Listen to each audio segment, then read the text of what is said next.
तो लिहाजा मैं ये कहता हूँ तो इनकार नहीं कर सकते। इतना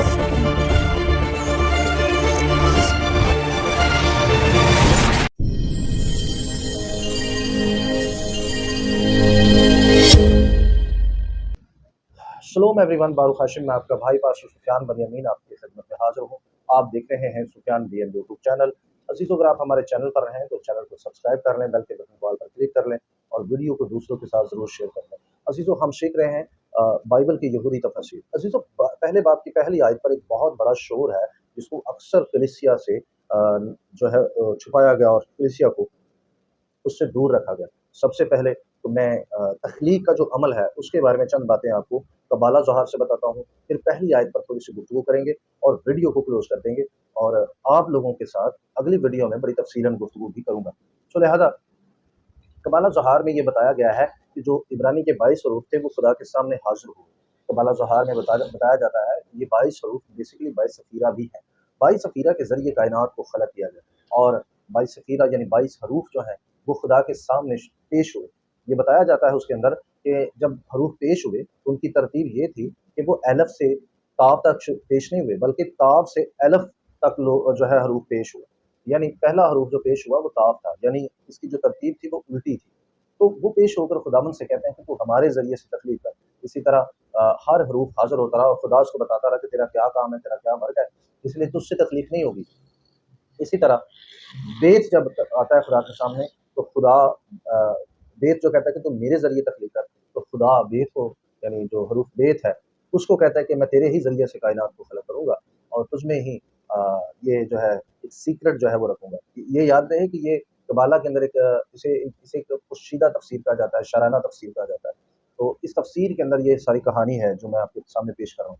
तो बेत पेश होता है, बेत जो है उसके ज़रिए खुदा कायनात को तख्लीक करता है और कायनात जो है उसके ज़रिए बन जाती है, तख्लीक हो जाती है। फिर अलफ़ आता है, अलफ़ को खुदावंद पूछता है कि तूने मुझे क्यों नहीं वैसे कहा जैसे दूसरे हरूफों ने कहा? तो अलफ़ कहता है कि पहले सारे हरूफ आपके सामने पेश हुए तो मैं भी पेश होता तो मैं भी फ़ेल हो जाता, इसलिए मैंने नहीं आपको कहा।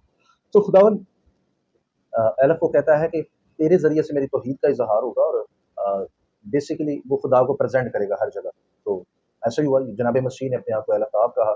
ये एक बड़ी उम्दा बात है। याद रहे कि अलफ़ जब जोड़कर लिखा जाता है तो इसका तलफ़्फ़ुज़ एत बनता है और ये लफ्ज़ों को प्रेज़ेंट करने के लिए यानी जो इब्रानी लैंग्वेज है उसका जब कोई जुमला लिखा जाता है तो उसमें ये पेशे लफ्ज़ के तौर पर जो है वो तहरीर होता है। पेशे लफ्ज़ समझ लें कि ये उसका एक आला है जो इब्रानी ज़ुबान में इस्तेमाल होता है। तो यानी लफ्ज़ पेश नहीं हो सकते उसके बगैर। तो इसी तरह अलफ़ ताव जो है पूरी बाइबल को पेश करता है, कलाम को पेश करता है। खुदा का कलाम आपके सामने पेश करता है। सो इसी तरह आप देख सकते हैं कि जिस तरह से जनाब मसीह ने यहोवा को दुनिया में पेश किया, इसी तरह अलफ़ ताव जो है पूरी बाइबल को आपके सामने पेश करता है। उसका कैरेक्टर है ये। और अलफ़ जो है वो पेश होता है और वो कहता है कि मेरे ज़रिए से दुनिया अब तख्लीक नहीं हो सकती क्योंकि आपने बेत का चुनाव कर लिया।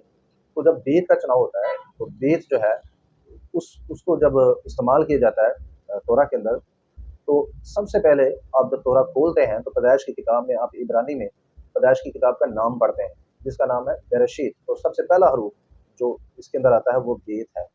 बेत ही बाइबल का पहला हरूफ है। सो आपको पता है मुकाशवा की किताब का आखिरी हरूफ जो है वो नून है। तो नून को और बेत को जब आप मिलाकर लिखते हैं, पहला हरूफ बेत है और दूसरा हरूफ नून है। तो जब आप इसी तरतीब से इनको लिखते हैं जोड़कर तो ये बिन बन जाता है जिसका मायने है बेटा, जिसका मायने है बेटा।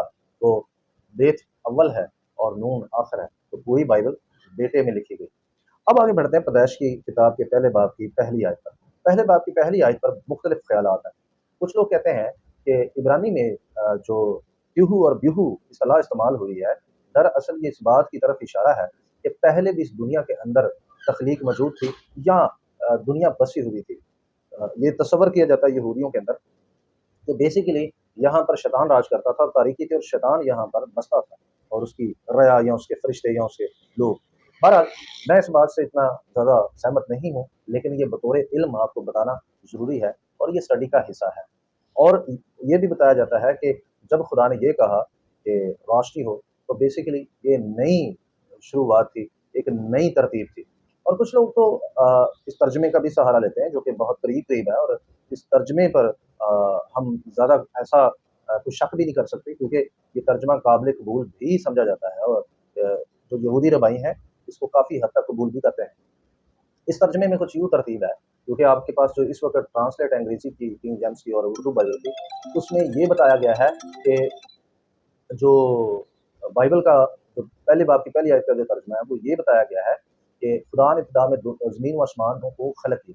लेकिन जिस तर्जुमे की ये हल्की बात करते हैं, वो ये कहते हैं कि यहाँ दरअसल सही तर्जुमा ये है कि ज़मीन व आसमान को खुदा ने खलक करना शुरू किया। इब्तिदा की जगह जो है, वो दरअसल वो कहते हैं कि ज़मानों की या टाइम जो टाइम स्पेस है, वो यहाँ से शुरू नहीं होता। बेसिकली खुदा ने यहाँ पर ज़मीन व आसमान को खलक करना शुरू किया था, ना कि इसको इब्तिदा कहा जाएगा।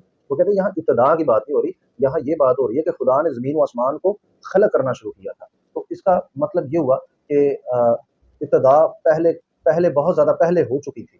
तो खलक से मुराद वो और बहुत सारी चीज़ें लेते हैं। बहरहाल, तो इसमें इस हवाले को भी बतौर स्पॉट इस्तेमाल किया जाता है। लेकिन अगर इस हवाले को बगौर पढ़ा जाए, तो यही हवाला शैतान के पहले मौजूदगी जो उसके बसने की ज़मीन पर जो बात है, वो इसकी नफ़ी कर देता है। क्योंकि यहाँ लिखा है खलक करना शुरू किया, तो ज़मीन खलक बाद में हुई या पहले हुई, ये आपको सोचना चाहिए। तो यहाँ से मुद्दा जो है क्लियर हो जाता है। सो अज़ीज़ो, ये पहले बाब पर कुछ बहस है, और अलफ़ और काफ को लेकर और भी बहुत सारी बातें हैं जो हम अगली वीडियो में करेंगे, क्योंकि वीडियो लंबी हो रही है, तो हम इस सिलसिले को जारी रखेंगे।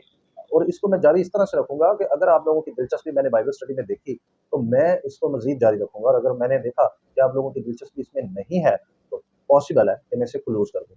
बारुख़ हशम, मिलते हैं अगली वीडियो में, शालोम।